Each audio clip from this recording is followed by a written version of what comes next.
Taoreed Lagbaja was a renowned Nigerian Army Lieutenant General who served as the Chief of Army Staff from June 2023 until his passing on November the 5th, 2024 at the age of 56. Born on February 28, 1968 in Irepodun, Osun State, Lagbaja began his military journey in 1987 at the Nigerian Defence Academy. His distinguished military career spanned over 3 decades, with notable roles in Operation Harmony in Bakassi Peninsula, United Nations Mission in the Democratic Republic of Congo, Operation Zaki in Benue State, Operation Lafiya Dole in Borno State, Operation Forest Sanity in Kaduna and Niger State. As Chief of Army Staff, Lagbaja played a crucial role in shaping Nigeria's military strategy. His commitment to professional excellence and military leadership earned him recognition and respect within the armed forces. President Bola Tinubu described Lagbaja's contributions as invaluable and wished him eternal peace.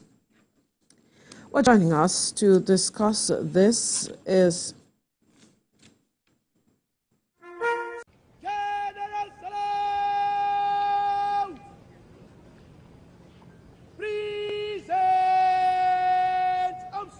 for this occasion, Lieutenant General Taoreed Lagbaja assumed command as the Chief of Army Staff following his appointment by President Bola Tinubu on June 23, 2023.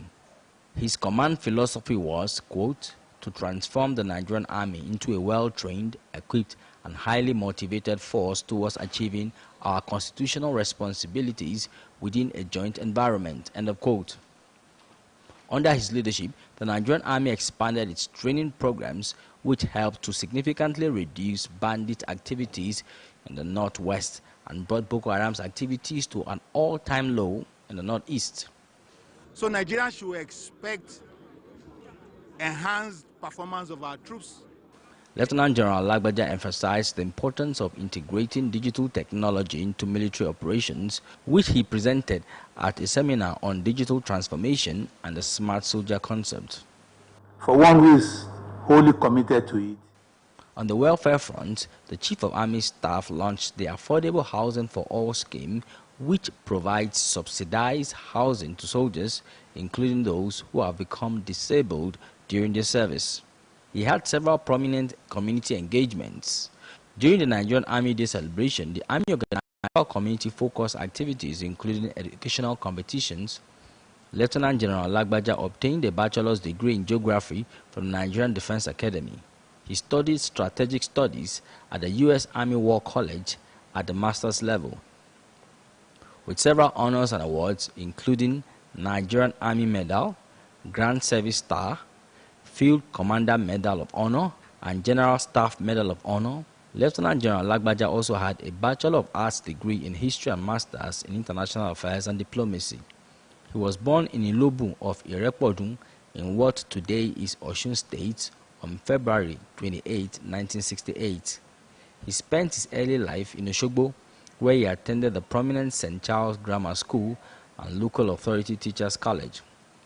He was admitted into the Nigerian Defence Academy in 1987 as a member of the 39th regular course and commissioned as a second lieutenant on September 19, 1992 into the Nigerian Infantry Corps. Sifon Asian, TVC News, Abuja. And may his soul continue to rest in peace. Well, joining us to discuss the life and times of the late Lieutenant General Taoreed Lagbaja is Commodore Abimbola Ayuba, retired, who is an international security risk management consultant. Good morning. It's good to have you join us. Good morning, Veronica. Thank you for having me. Good morning, Nigerians. Right. You're welcome. Now, eulogies have been pouring in to the late General Taoreed Lagbaja, but from your perspective, talk to us about what your impression of him was before he passed. Thank you very much.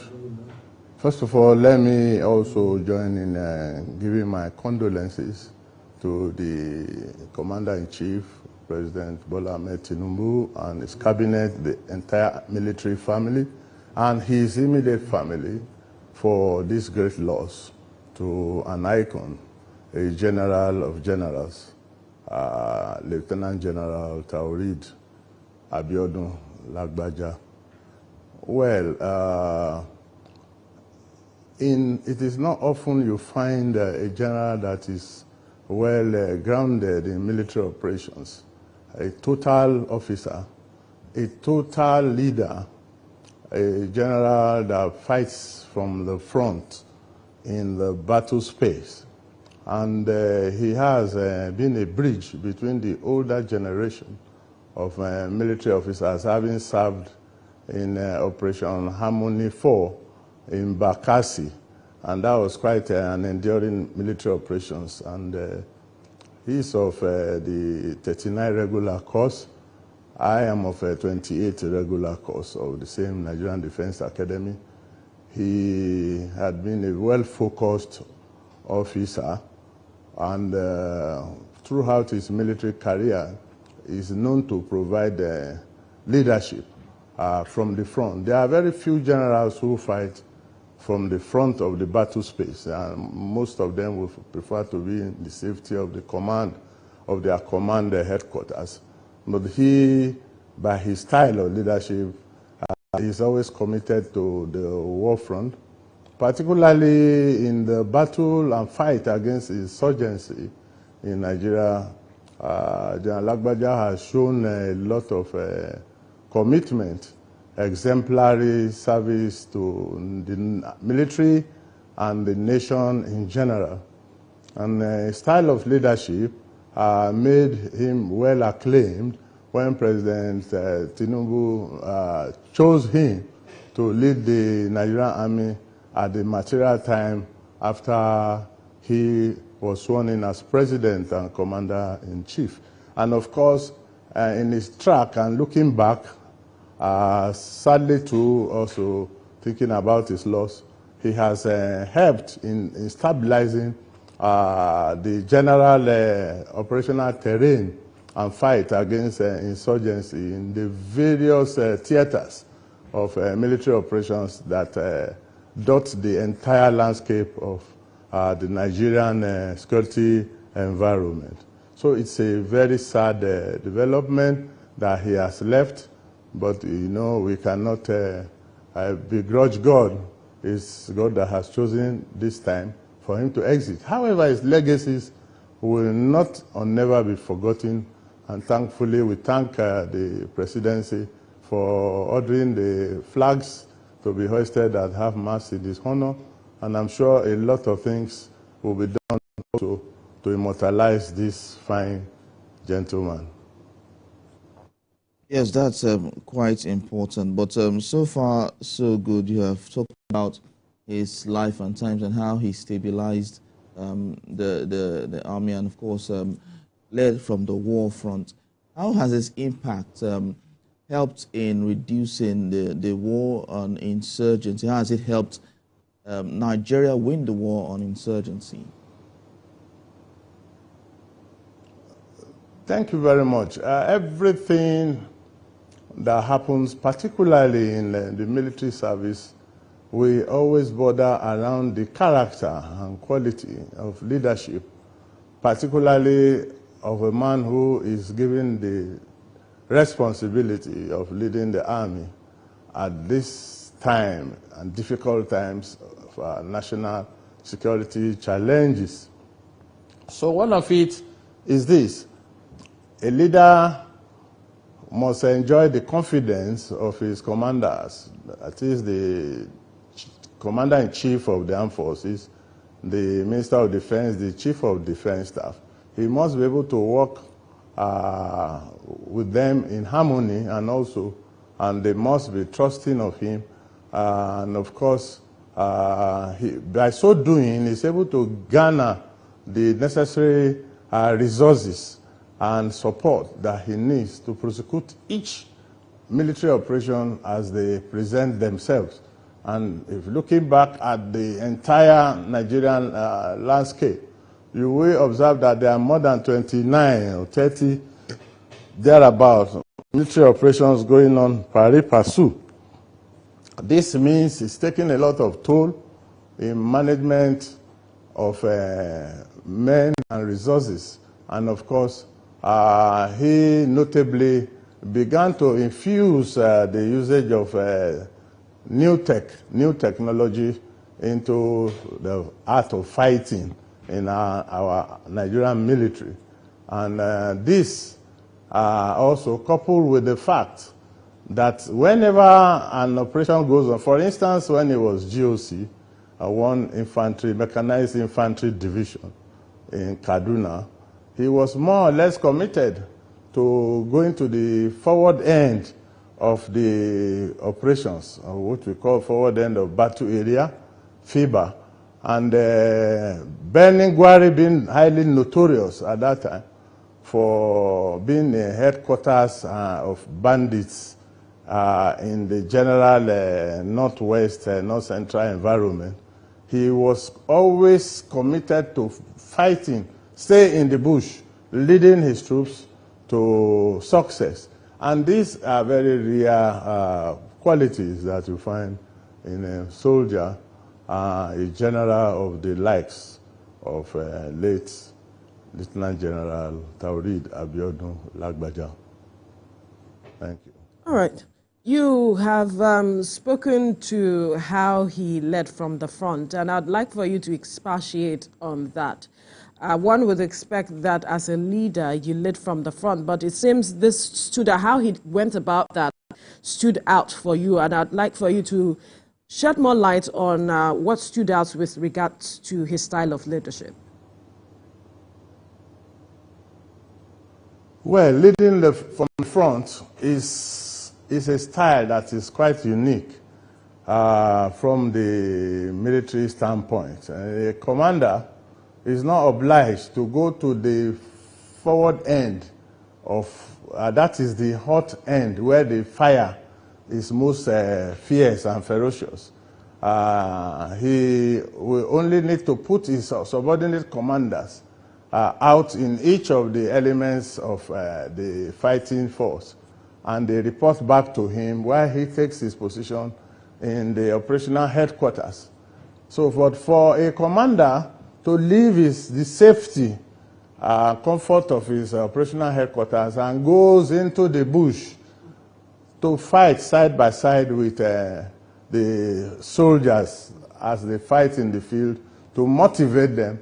And once they see their commander advancing or giving certain orders, then soldiers now say, if my commander can be here doing the same thing like me, why not me? You know, this provides that kind of impetus that had not been existing hitherto. And these are the kind of things that we are talking about, leading from the front. Yes, in the ordinary meaning of leadership, we are supposed to be seen to be in front and your followers follow you, but not in line of fire when different calibers of weapons are being exchanged in a very fiery, fearsome engagements. So he's courageous to do that. He's committed to the art of military warfare, especially at the scale of low-intensity conflict management. Of course, this lending it to war against terror, which is multidimensional. So this stands out and brings the man.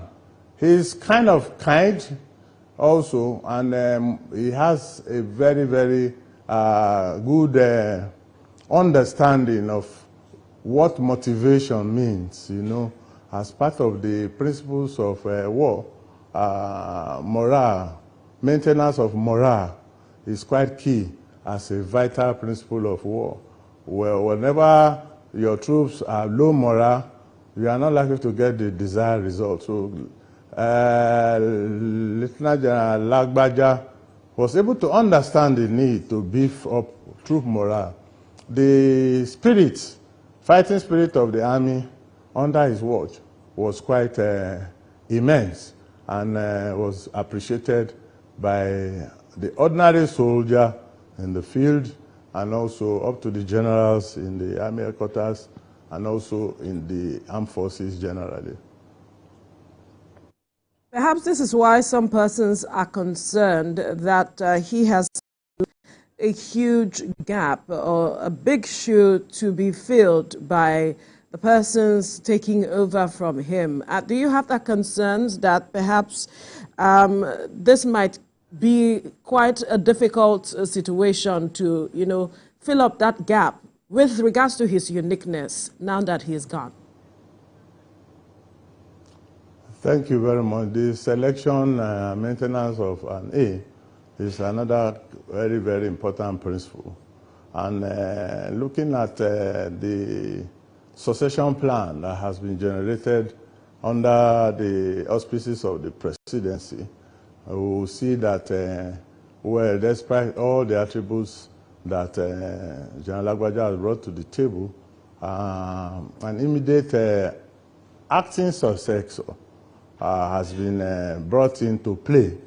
And when we talk about the big shoes that General Lagbaja had left behind, I think the president has elected a big general. Hopefully, those shoes will be fitted into nicely.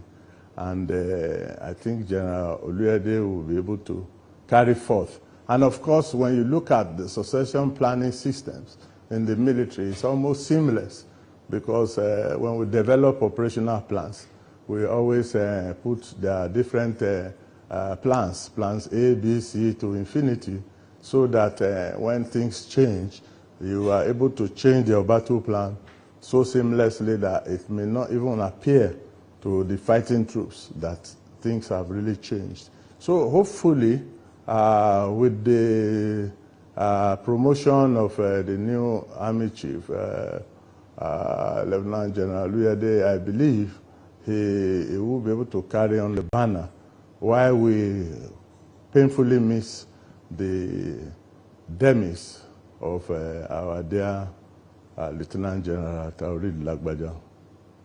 Thank you. All right, so in carrying out the banner from the late Chief of Army Staff now, what do you think is the immediate task before the new Chief of Army Staff?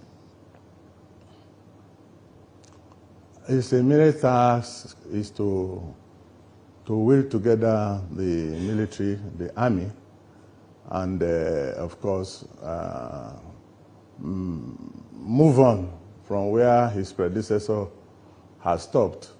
And like he said, every general comes with his style. I'm hoping that he is able to maintain a bridge between being a transitional leader. He will be able to maintain a bridge between the style of General Lagbaja, his fighting style especially, and of course the operational battle plans that General Lagbaja has brought in. And for you to even make it to the rank of 1 star, 2 star, 3 star, you must have gone through a lot of schooling, training, and operational experience to understand that, of course, in real battle situations, generals do get hit and they get killed in battle. And of course, there's always a transition plan. If a commander dies, there's no doubt who takes over. The Armed Forces Act is very clear on succession plan. In other words, there will be no lacuna in leadership. And of course, every commander will depend on the guidance and direction of the commander-in-chief.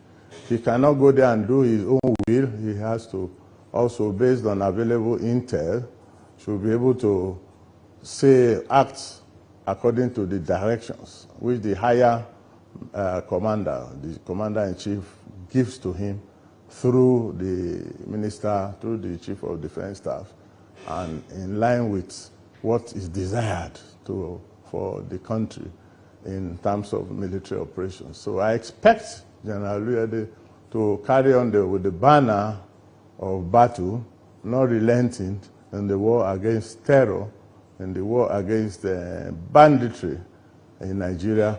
And of course, God willing, we pray that we do not lose another general of the likes of General Lagbaja. Thank you.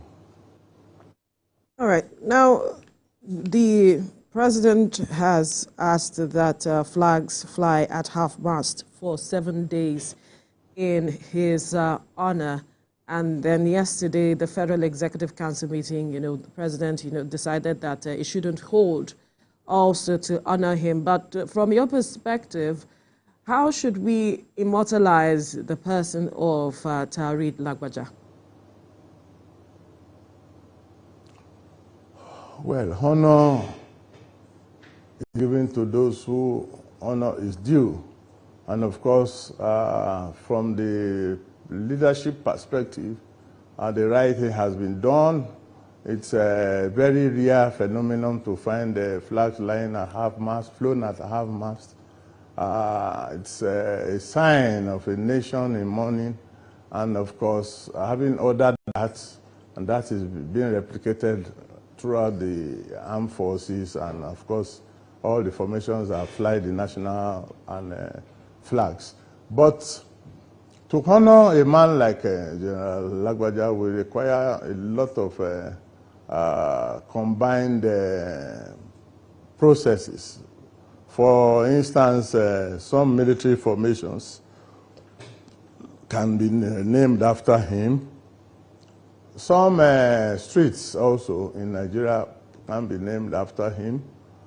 To immortalize him, I believe that especially a military training award should be instituted in his memory, probably at the level of the National Defence College, or at the level of the Armed Forces Command and Staff College, or at the level of also at the Army War College. That these are things that we continue to encourage people who are coming up behind this fine gentleman. And that, to my mind, might just be a very good thing. And of course, they must not forget the wife, the widow of this general, and his 2 children that he has left behind.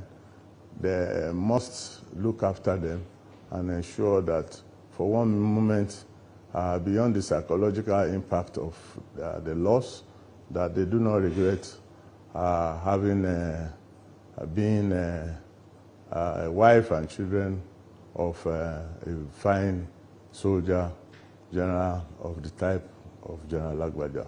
Thank you. So in talking about his life and times, what do you think his growth in the military formation and his leadership style, what do you think how do you think it will teach the younger generation coming up, looking up to the likes of General Lagbaja? Yeah, thank you, Ibrahim. I think what we must remember is that also in our military career, we have conduct studies, leadership series of military commanders, right from the Second World War generals. Talk about General Patton, we talk about General Eisenhower, we talk about so many other generals. We also do so in our own staff colleges, where we bring out attributes of a general and discuss it in a seminar format, and bring out the merits, the strengths, and even weaknesses, and then come up with an analysis of how this general has impacted. So also, unfortunately, in the environment we are, we do not write much of books, but I think consciously there must be some kind of record. A book should be published in the memory of this great general, showing all the things he has done, particularly through his times as a subaltern, that's as a young officer of a second lieutenant, through the ranks of rising in the army system, up to going to work in OP Harmony. If you recall, OP Harmony was that task force that was held in Bakassi to protect our eastern flank against the Cameroonians at that time. And that was another very, very tough military task that endured for a long time, up till the ICJ, International Court of Justice judgment was given in, I think that was in 2010, that led to the withdrawal of the military forces from Bakassi. So going to the UN again, to work in the UN force in the Democratic Republic of Congo, shows the fine quality that this senior officer has, working in a multinational force. Is quite unique. And I think there's enough to study about this general. Good day. You have also written a book documenting all of your experiences, such that... I can hear you. Right. I was saying that I hope that you have written a book as well, documenting your experiences for a younger generation to learn from as well. Well, I also was privileged to serve as a military observer in the United Nations Military Observation Force in Congo, the same force that Lagbaja had worked in. And I came up with my own book because I was a team leader as a military observer in Eastern Congo, in a town called Congolo. And that's where I served in Eastern Congo. I did record memoirs of United Nations military observer, and that was published in 2005. And immediately I came out of the mission, and that is there, is available, and I'm still up to writing also some of my other experiences. Thank you. Absolutely. That will be good for the younger generation to read and learn from. We must thank you, Commodore Abimbola Yuba, retired International Security Risk Management Consultant, for your time on the program. Thank you. Thank you for having me, Veronica. Thank you, Nigerians.